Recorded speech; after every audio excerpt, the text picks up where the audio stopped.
Emma's fingers tightened around the hospital blanket as the door swung open. Daniel walked in without hesitation, dressed in an expensive suit, one hand casually wrapped around another woman's waist. He didn't look relieved. He didn't look guilty. He looked annoyed. "There you are," he said flatly. "I thought this would be over by now." Emma stared at him in disbelief. "I survived a plane crash." "I know. You never came. I had a life to move on with." His words struck harder than any injury she'd suffered in the crash. The woman beside him gave Emma a smug smile until her eyes settled on the delicate silver necklace resting against Emma's neck. Her confidence vanished instantly. She took one shaky step forward, studying Emma's face as though she'd seen a ghost. Her lips trembled. "Oh my goodness." Daniel frowned. "Sophia." She didn't answer. Instead, she whispered, barely loud enough for anyone else to hear. "She's my..." The room fell silent. Emma had survived a plane crash that should have killed her. She never imagined the real disaster would begin after she woke up. 3 weeks earlier, Emma's biggest concern had been getting home before dinner. Her attorneys had just delivered news that felt almost impossible to believe. Her grandfather, whom she'd quietly cared for during the final years of his life, had left her an estate worth $85 million. Even after hearing the number repeated twice, Emma could barely process it. She smiled the entire drive to the airport. Daniel had stood beside her through years of ordinary struggles. She couldn't wait to tell him they would never have to worry about money again. Then the plane went down. The impact stole days from her memory. Doctors later explained that she had remained unconscious while authorities struggled to identify survivors. Several passengers had initially been listed among the dead, and because her identification had been damaged, the hospital couldn't immediately notify the correct family. When Emma finally regained enough strength to speak, her first request was simple. "My husband, please call Daniel." The nurses tried. Again. And again. No answer. Eventually, Emma borrowed a phone herself. When Daniel finally picked up, relief flooded through her. "Daniel, it's me." A long pause. Then his cold voice came through the speaker. "I don't have time to waste on you." The call ended. Emma stared at the silent phone, unable to understand how the man she loved had become a complete stranger. She quietly instructed her attorneys to keep news of the inheritance confidential until she left the hospital. If Daniel no longer cared whether she lived or died, he didn't deserve to know anything about her future. Days later, he arrived carrying divorce papers. But he wasn't alone. And the woman standing beside him had just looked at Emma as if she'd discovered a truth that would change every one of their lives. "This can't be possible." Sophia remained frozen in the doorway. Daniel looked from her to Emma with growing irritation. "What are you doing?" he asked. Sophia didn't answer. Her eyes stayed fixed on the silver necklace resting against Emma's collarbone. Emma instinctively touched it. Daniel sighed impatiently. "We're not here to waste time." Emma signed the divorce papers. A thick envelope landed on the hospital table. Emma looked down at it, then back at him. "I've been unconscious for weeks," she said quietly. "The first thing you bring me is divorce papers. You were gone. I was in a hospital. You were presumed dead." Emma held his gaze. "So you never thought to look?" Daniel folded his arms. "I accepted reality." Emma's voice remained calm. "No, you accepted convenience." The room fell silent. Daniel's expression hardened. "You survived. Fine. But my life moved on. Don't expect me to throw everything away because of a miracle."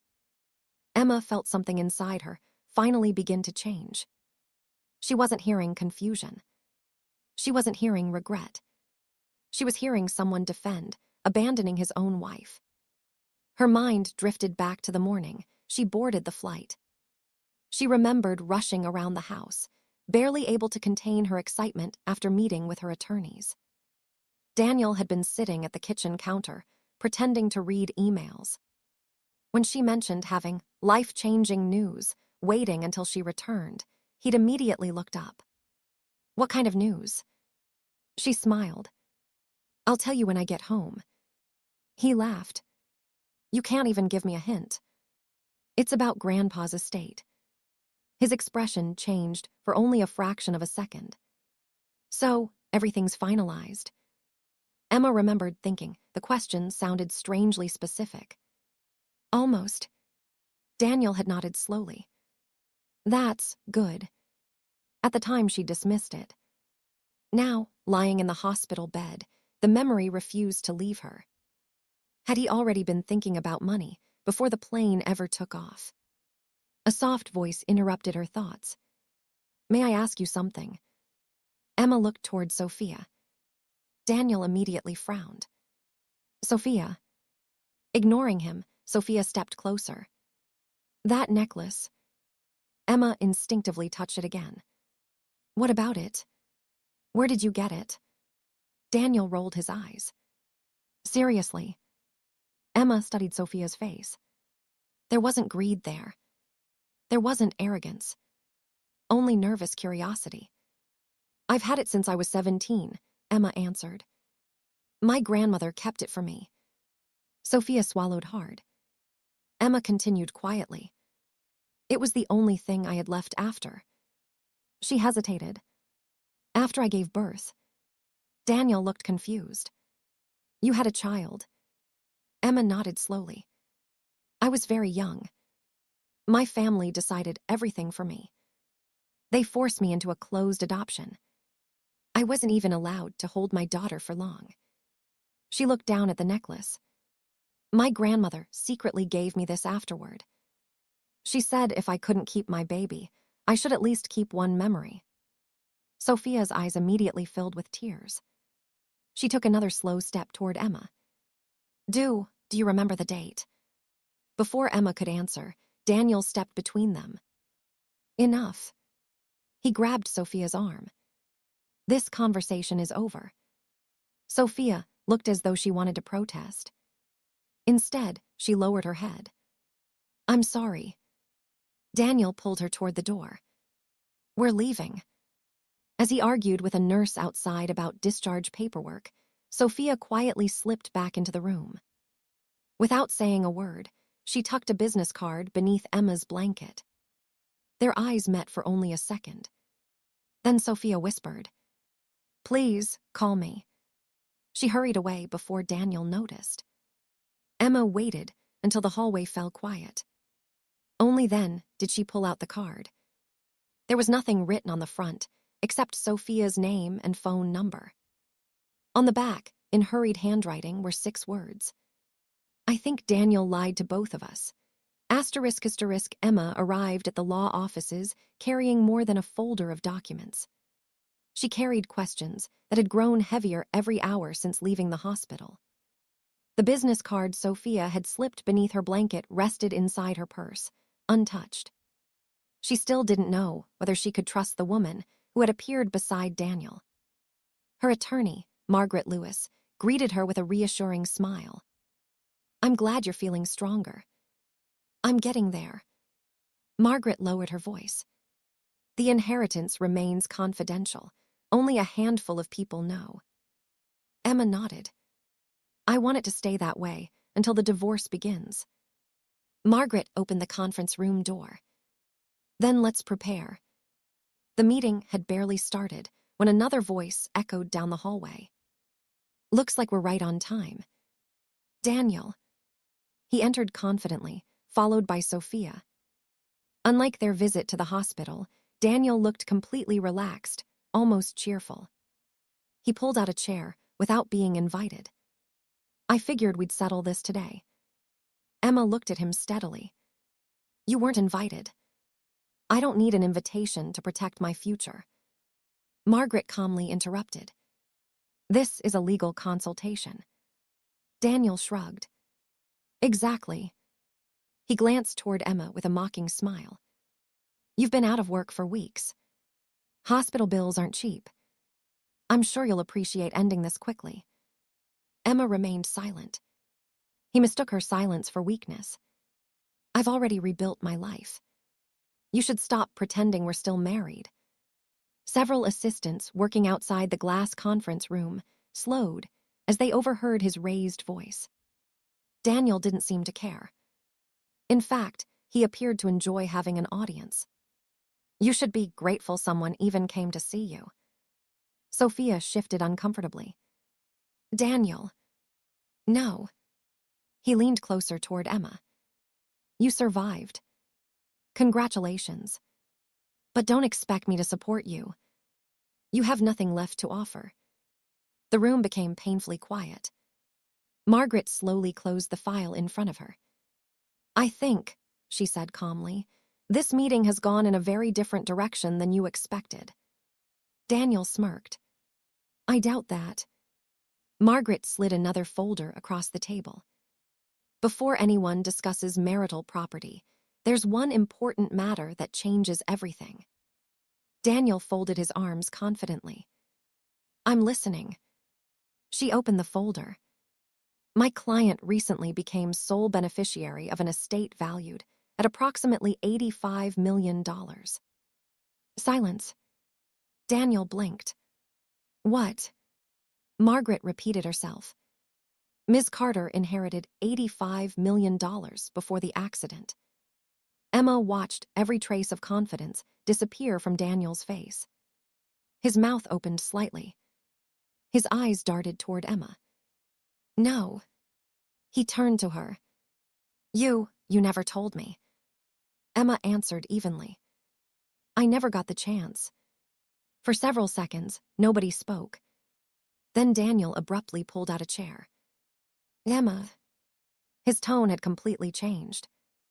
I think we've both made mistakes. Emma almost laughed. Minutes earlier, he had called her a burden. Now he suddenly wanted reconciliation. Margaret quietly closed the inheritance file. My client has no interest in discussing reconciliation. Daniel ignored her. We can fix this. I was grieving. I thought you were gone. Emma met his eyes. You told me you didn't have time to waste on me. I remember every word. Daniel looked away. Sophia stared at him in disbelief. You knew she called you. He hesitated. Oh, yes. You answered. Yes. And you still left her alone. Daniel snapped. You don't understand. Sophia slowly stood. No. I think I'm finally beginning to. The meeting ended without any documents being signed. Outside the building, Sophia caught up with Emma before she reached her car. Please. Emma stopped. I owe you the truth. They sat together on a nearby bench. Sophia took a deep breath. Daniel told me you abandoned him years ago. He said you disappeared because you wanted another life. He said he'd spent years trying to recover. Emma quietly told her everything. The inheritance. The flight. The crash. The unanswered hospital calls. Daniel's cruel words. Sophia's eyes filled with tears. I believed him. I thought I was helping someone who'd been betrayed. Emma studied her face. Why were you asking about my necklace? Sophia reached into her handbag. She carefully unfolded an old plastic sleeve containing faded documents. Inside was a tiny hospital bracelet, a worn infant photograph, and copies of sealed adoption records. I've been searching for my biological mother for 12 years. My records mention a silver necklace and a distinctive birthmark beneath her left collarbone. Emma instinctively touched the necklace. Her heartbeat quickened. Every detail sounded painfully familiar.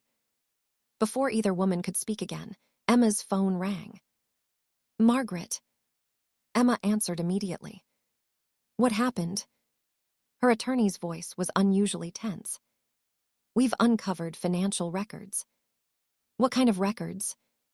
There were transactions filed while you were officially listed among the missing. Emma's grip tightened around the phone. Margaret continued. Daniel wasn't preparing for your funeral. He was preparing to take control of everything he believed you'd never return to claim. Emma sat motionless after ending the call. Across the bench, Sophia searched her face. What did your attorney find? Emma lowered the phone. Evidence. What kind? The kind that destroys lives. The following morning, Emma met Margaret and a forensic accountant in a private conference room. A stack of financial records covered the table. Margaret slid the first document toward her. This was filed 6 days after the crash. Emma looked down. Her name appeared at the top. Declared missing. Daniel's signature appeared at the bottom. He filed this, Emma asked quietly. Yes. Margaret nodded. He petitioned for temporary control over your joint financial obligations. The accountant opened another folder. It doesn't stop there. Another document. Another signature. Another date. He contacted insurance companies before the passenger identification process had even been completed. Emma stared in disbelief. He didn't even know whether I was alive. No. He simply assumed you weren't coming back. Margaret placed another sheet on the table. And he moved very quickly. Emma slowly leaned back in her chair. Every unanswered phone call. Every ignored hospital message. Every cold word now fit together. Daniel hadn't been grieving. He'd been calculating. Across town, Sophia sat alone in her apartment surrounded by documents she'd collected over 12 years. Her adoption records. A faded photograph. The hospital bracelet. A copy of the agency's summary. She placed Emma's business card beside them. Then she opened her laptop. She enlarged the photograph she'd secretly taken of Emma's necklace at the hospital. Line by line, she compared every detail. The engraved pattern. The clasp. The tiny scratch near the pendant.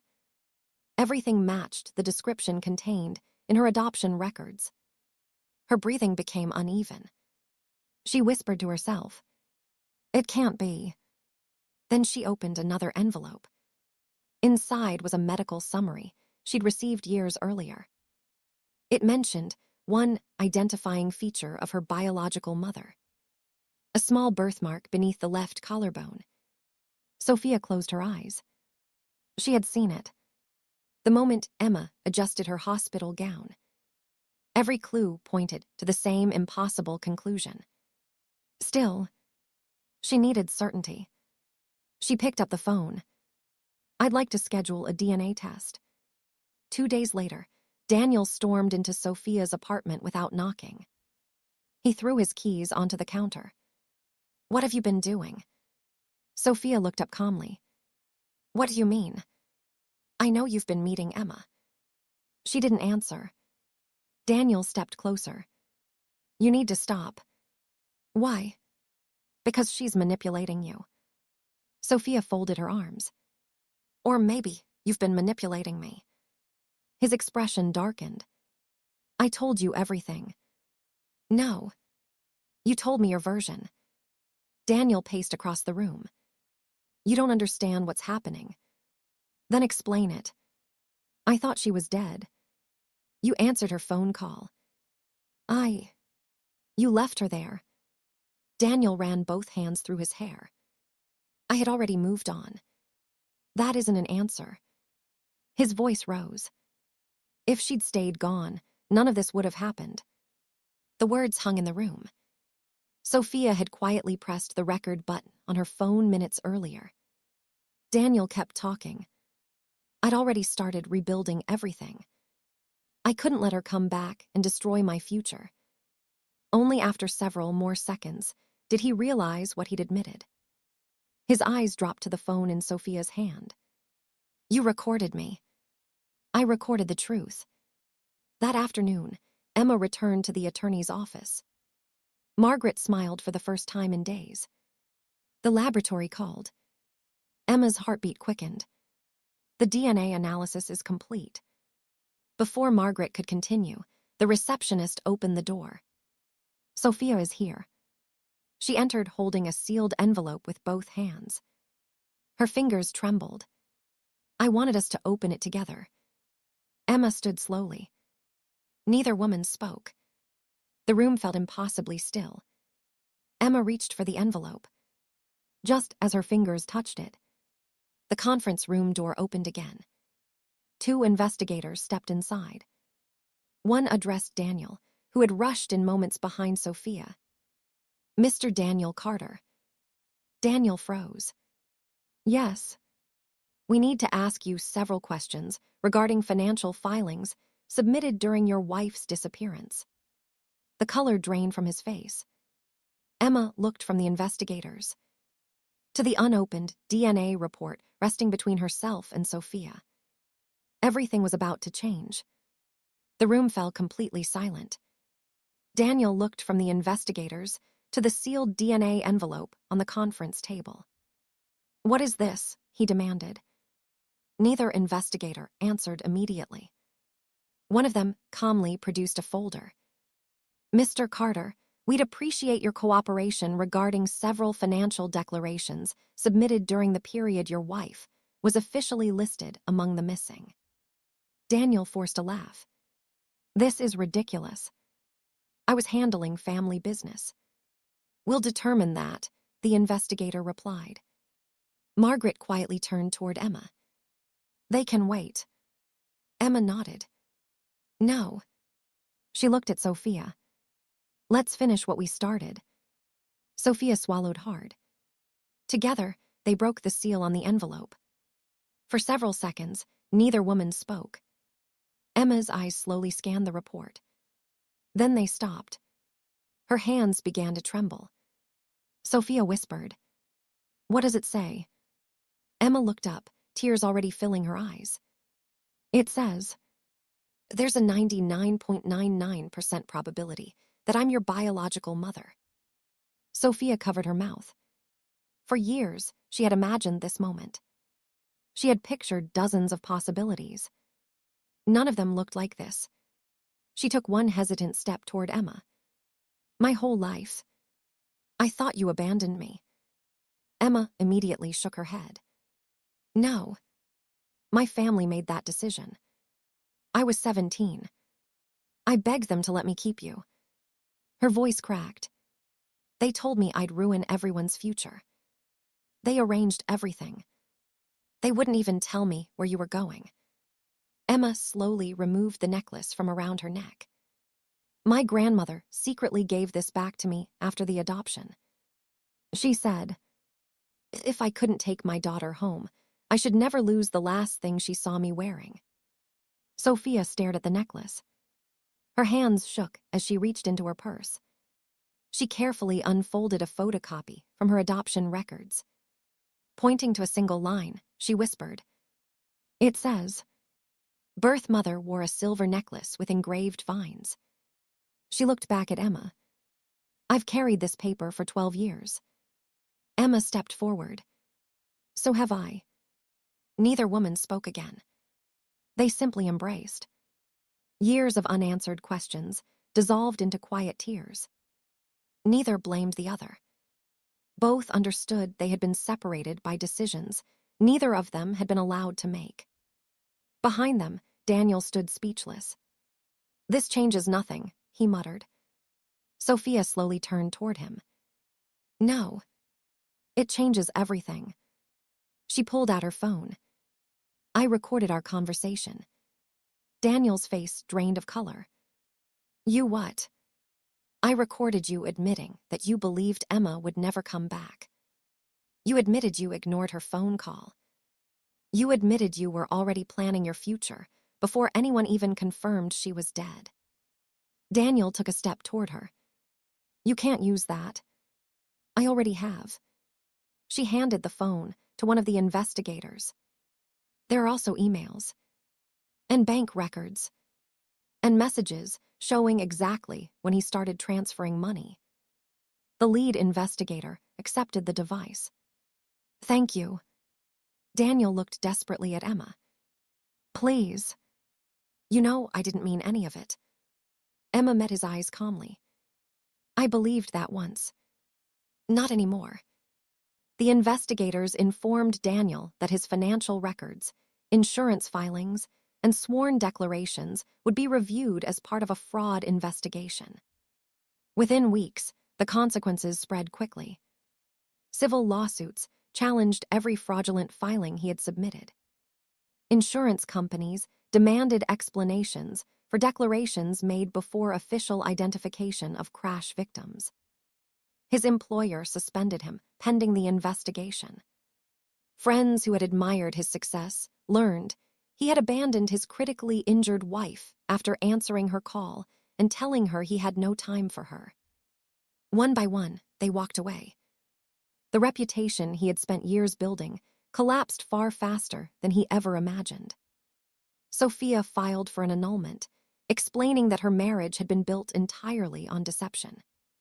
She cooperated fully with investigators and refused every attempt Daniel made to contact her afterward. Emma chose a different path. Rather than allowing bitterness to define the inheritance her grandfather had entrusted to her, she established a foundation supporting survivors of aviation disasters and young mothers facing forced adoptions or family coercion. If someone had helped me back then, she said during the foundation's opening ceremony, my daughter and I might never have lost 30 years together. Sophia stood beside her that day. Their relationship wasn't perfect overnight. There were years of missed birthdays, unanswered questions, and painful memories that couldn't simply disappear. They attended counseling together, shared old photographs, created new traditions. Sometimes they laughed. Sometimes they cried. But every step forward belonged to them, not to the people who had kept them apart. Months later, Emma invited Sophia to dinner at her new home. There were no lawyers, no investigators, no reporters. Just a quiet evening filled with conversation that should have happened decades earlier. As the sun disappeared beyond the windows, Sophia smiled. I used to think I was searching for my past. Emma reached across the table and gently squeezed her daughter's hand. Sometimes, she said softly, life takes everything away before it gives you what truly belongs with you. For the first time in many years, Emma felt no anger toward the past. She had survived the crash. She had exposed every lie. She had reclaimed her future. And against every impossible odd, she had found the daughter she'd never stopped loving.